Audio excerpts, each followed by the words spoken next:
Hi friends, Chennai V cooking வியூஸ்க்கு வணக்கம். வாங்க பேபி பொட்டேட்டோ வச்சு நம்ம 2 பதார்த்தம் செய்யலாம்.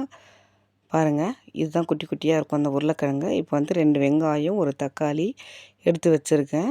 நம்ம எப்போவும் செய்கிற தக்காளி தொக்கு மாதிரி நம்ம செஞ்சிடுவோம்.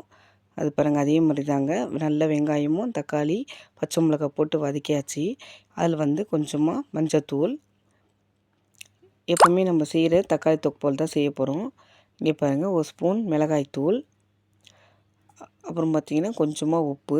இதை வந்து நான் குக்கரில் தான் பேபி பொட்டேட்டோன்னு வேக வச்சுருக்கேன். ஒரு 2 விசில் விட்டு நமக்கு தேவையான உப்பையும் கலந்துக்கலாம். அங்கே பாருங்கள், அவ்வளோதாங்க. இது ஒரு தக்காளி தொக்கில் நம்ம வந்து தண்ணி ஊற்றுவோம், இல்லை தண்ணி ஊற்றாமல் அப்படியே நல்லா வதக்கிட்டே இருப்போம். இப்போ பாருங்கள், பேபி பொட்டேட்டோ நான் வேக வச்சுருக்கேன். இதை நல்லா உரித்து எடுத்துப்போம். அது பாருங்கள், நான் குக்கர் மேலேயே உரித்து வச்சுருக்கேன் பாருங்கள். இதை எடுத்து நம்ம அப்படியே அந்த தக்காளி தொக்கு நல்லா சுண்டி வந்துருச்சு.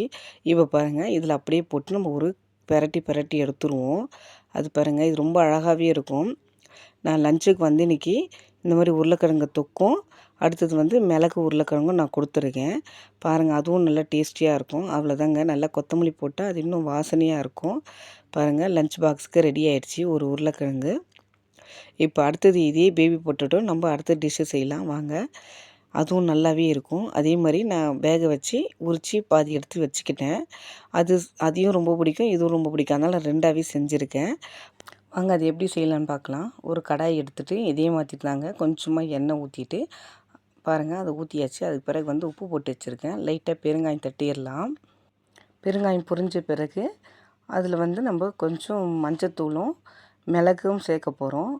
அது சேர்த்த பிறகு தான் நம்ம உருளைக்கிழங்கை போட்டு நம்ம பிரட்டி எடுத்துக்கலாம். பாருங்கள், இப்போ மஞ்சத்தூள், அது கூடவே வந்து இப்போ பெப்பரும் கொஞ்சம் சேர்த்துக்கலாம். நம்ம பெப்பர் வந்து எவ்வளோ வேணுமோ அதுக்கேற்ற மாதிரி சேர்த்துக்கலாம். நான் ஒரு 3/4 டீஸ்பூன் சேர்த்துருக்கேன். அது போகிறோம் நான் வச்சுருக்க உருளைக்கிழங்குக்கு. பாருங்கள், அது நல்லா கரைச்சாச்சு.